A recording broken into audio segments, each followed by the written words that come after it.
and seeing everything. I rarely saw musicals. I was very, very uppity about musicals. I didn't like them. They were trivial. And plays really grabbed me. It has been said, and I think probably accurately, that the musicals I've directed have reflected more of that seriousness than the musicals that I was brought up on did. They were repositories for great songs that the Gershwins and Cole Porter and Rodgers and Hart wrote, and stupid plots. And I knew a stupid plot when I saw one. I'll give you two stupid plots to take home with you. One was a show called Too Many Girls, and my mother took me there when I was probably 8 years old, or 12 years old, and it was a Rodgers and Hart show, and it took place in Potawatomi College in the West, and the boys and girls, Desi Arnaz was in it, by the way, and Van Johnson was in the chorus, and at one point, the boys' football team goes to Potawatomi College, and some of the girls are wearing beanies, and some of the girls are not wearing beanies, and one of the boys says, what's the difference between the ones who wear the beanies and the ones who don't? And the reply was, the ones who wear the beanies are virgins. And I said loudly to my mother, what's a virgin? And the second act, the entire play turned on this plot. The second act, the leading lady came out without a beanie on, and the whole audience fell about laughing and took care of the entire show that she was no longer a virgin. That was that plot. But you ain't heard nothing yet. The other one that I like to recall was called Something for the Boys, and it was an Ethel Merman show, and it was during World War II, and I was in my teens.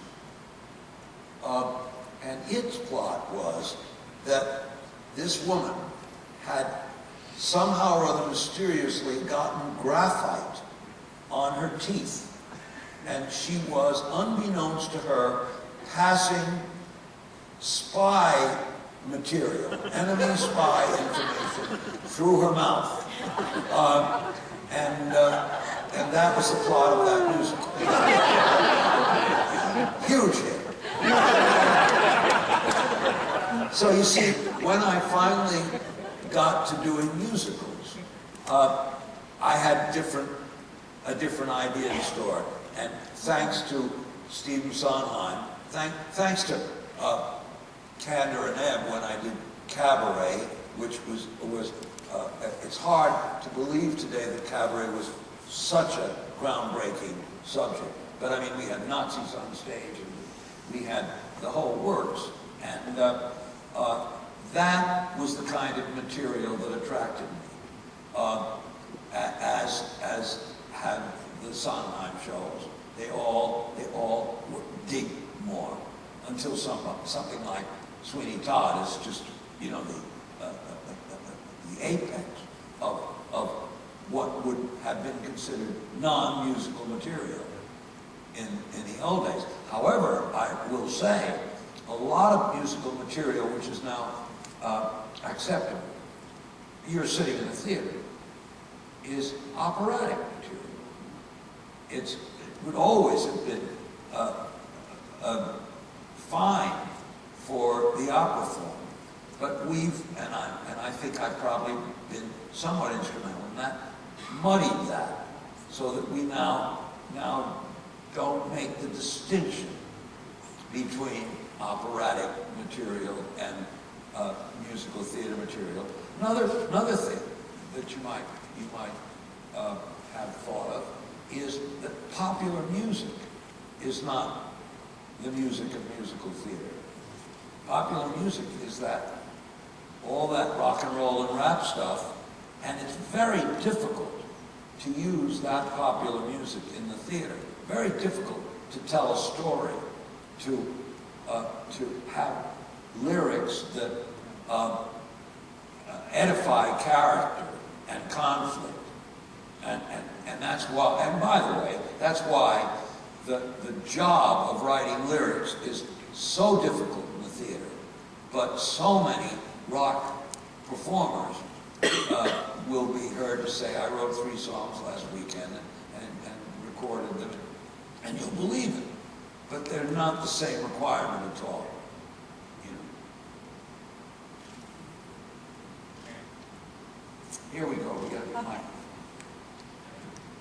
Actually, I have a little wish and 2 questions. The first wish is I would love to see you team up with Stokes Mitchell in doing anything. I think Brian Stokes Mitchell. Oh, well, I just love him, and I have. Fantastic. Oh. Did you know that? Oh, okay, yes, okay, I'm sorry. He was one of the leads in Kiss of the Spider Woman. Yes, okay, that's right. I didn't see that. I saw some. And he was just brilliant. It was the beginning of his career. Yes. I've seen 3 episodes of his, but I didn't see that. And the other one is a personal question of who would your favorite historical person be? And the second question would be, in your heart of hearts, the deepest part of your soul, what story, of any stories you have heard or are in your mind or heart, that have not been told that you would like to tell? You know, I'm going to take your second question first. It's a little like the guy saying to me, work at the Paris Opera, anything you want to do, I can't answer it. I haven't thought that way. I think generally from project to project, I'm doing a new musical now. That's the story that totally interests me. As for stars, and I think you're talking about stars,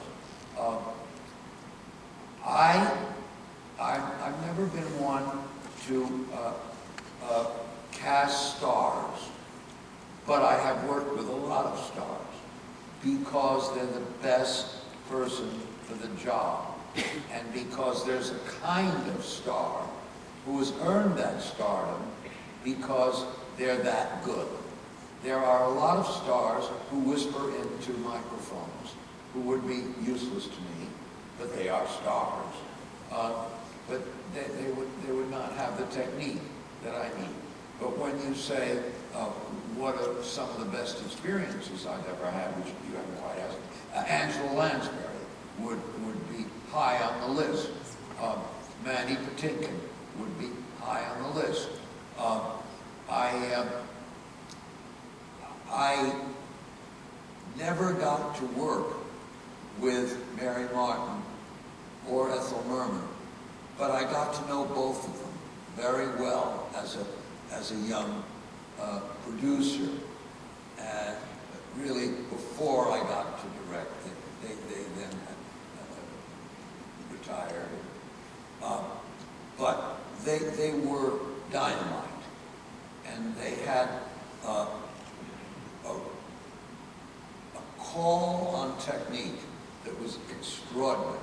When I'm rehearsing the show here, one of the notes that I frequently give, or any other show I work, is I call attention to the respect that both those women had for